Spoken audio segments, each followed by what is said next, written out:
دو جہاں کے سلطان شہنشاہ کون و مکان صلی اللہ تعالی علیہ وآلہ وسلم کا فرمان عبرت نشان ہے، میری امت ذلیل و رسوا نہ ہوگی جب تک وہ ماہ رمضان کا حق ادا کرتی رہے گی۔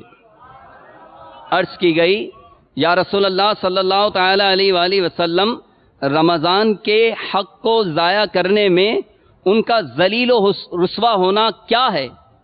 فرمایا اس ماہ مبارک میں ان کا حرام کاموں کا کرنا۔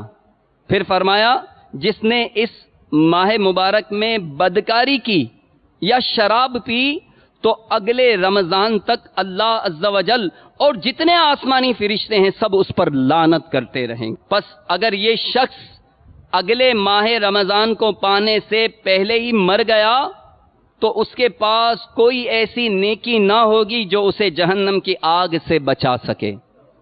پس تم ماہ رمضان کے معاملے میں ڈرو، کیونکہ جس طرح اس ماہ مبارک میں اور مہینوں کے مقابلے میں نیکیاں بڑھا دی جاتی ہیں، اسی طرح گناہوں کا بھی معاملہ ہے۔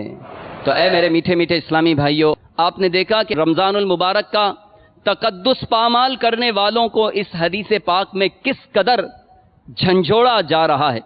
لہذا لرز اٹھیے اور ماہ رمضان المبارک کی ناقدری سے بچنے کا خصوصیت کے ساتھ سامان کیجیے۔